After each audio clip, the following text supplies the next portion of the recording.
Change your diet, change your life, change the planet.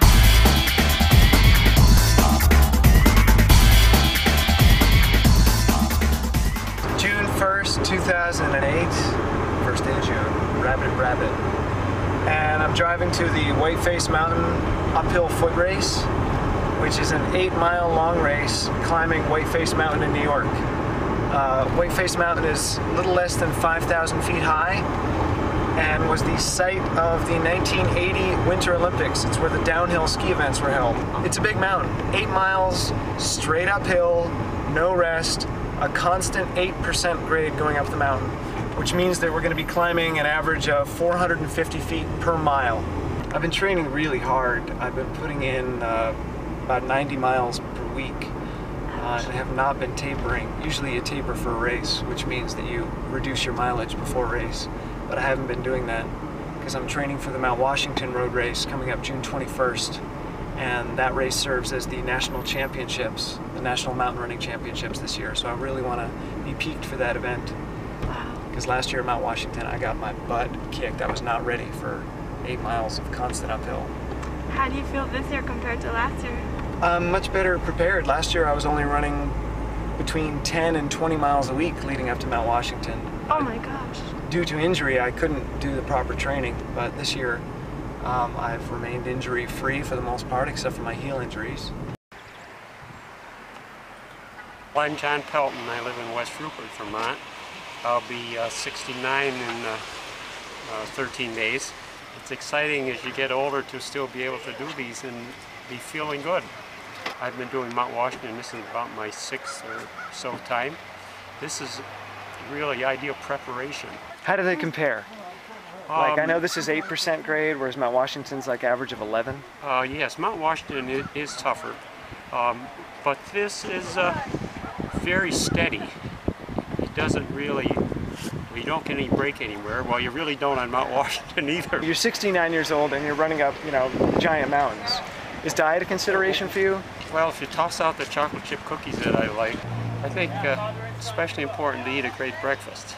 So what's your goal today on the mountain? Do you have a goal time or goal pace? I ran 132 last year, and I think I'm in better shape this year. I would love to break 130, but each year it gets tougher. So the difficulty in a race like this is that you're climbing uphill the entire way. 8 miles of constant climbing, and if you've ever run uphill, it's not that pleasant an experience. Imagine running up one of the steepest hills you've ever run up, those hills that you hate to run up, and then doing that for 8 miles straight. That's what this race is today. It's more about mental strength and endurance. The winner last year was Duncan Douglas, who's a 3-time Olympian. So you get some real studs out here because there's a lot of amazing athletes training at the Olympic Training Center in Lake Placid, just a few miles away. Line for the porta potty's like a mile long, powered by raw food.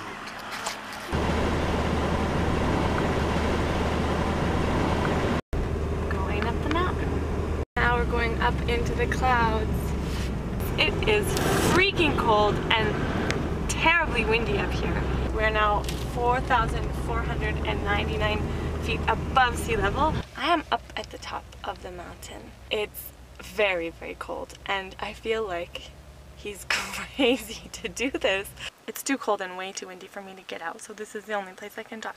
But everyone at the top here is wearing mittens and big jackets and things like that. Bennington, Vermont, recently moved here from California. They're talking about Tim. He's won the stair climb races all over the country. Oh my god, it's incredible. It's just nothing but cloud. So they were just announcing that Tim is the new runner in the race and that he should be giving them a big run for their money. Bib number 1, Robert Duncan Douglas, coming in, defending his title, running right around the same time as last year. Great job, buddy. 103.15. We got another runner coming. This is Michael Slinsky coming along.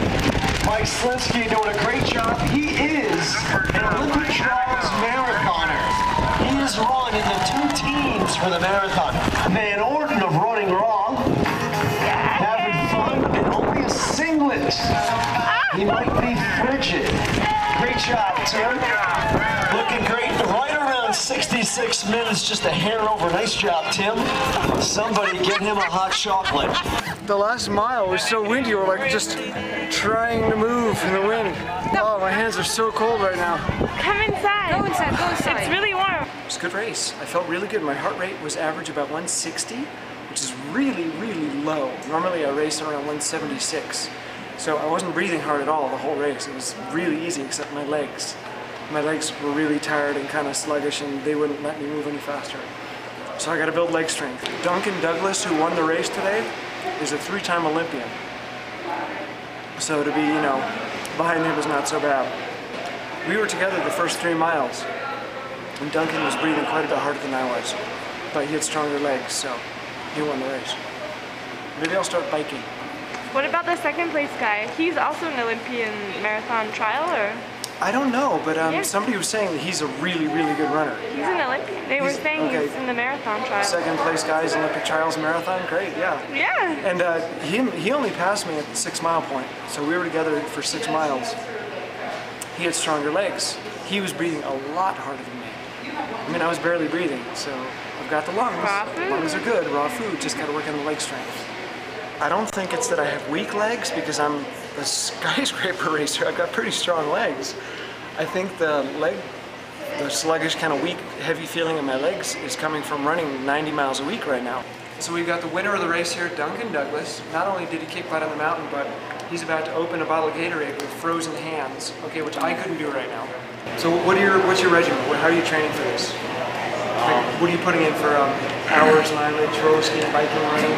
I'm trying to train for cross-country skiing, so I'm roller skiing between 220 and 150 miles a week right now. Running about 25, 30. Wow. Are you doing any biking or any other cross training? Or a little bit, 6 to 8 hours a week of biking. Okay, what do you think of the raw buckwheat granola? You like it? Would you, now if somebody prepared this food for you on a regular basis, do you think you could eat stuff like this? Oh yeah. These are little balls of raw love. They're dates and raisins and almonds. How are they? Delicious, fabulous. The wind, the headwind was just mean. It was just plumb mean. How did you finish for women, do you know? Second overall. You were second behind Kim. Yeah. Wow, that's great. So I'm happy. How did raw food help you today? It just keeps me stoked. Keeps everything clean and it's really, really good. Get your B12 in. Well, that's right, you just had some shots. You want to talk about that? I'm doing sublingual right now and it's really helping. I was really extremely low and I could feel it. Everything was starting to shut down. Heart murmur's gone after 10 days on it. I'm actually going to become a very big advocate of making sure you check your B12 levels because it's vital. So Lauren, who you guys may remember from the Albany Corning Tower race, Lauren got second today. Lauren is also a raw vegan. And Lauren is in her 40s. She's no spring chicken, so second place on this monster climb. Yeah, raw food rocks. We got a second and third today. We've got Josh Merlis of the Albany Running Exchange. Hello. Josh is putting on the race today. Albany Running Events, or what do you guys call it? We are Albany Running Exchange Event Productions. So one of the best runners and snowshoe athletes in the Northeast right here, Mr. Merlis. Thank you, Tim. And an amazing event coordinator. We have fun.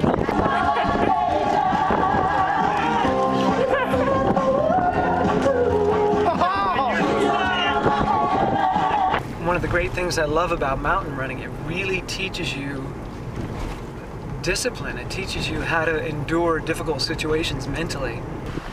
Is it easier going up or down?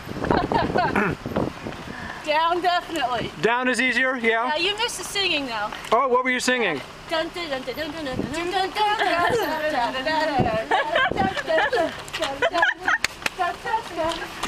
That's it. So we just ran up a mountain nearly 5,000 feet high, 8 miles long. Duncan won the race, but that wasn't enough. Duncan, tell us what you just did. Just roller skied an hour and a half. Bravo! Good job! I was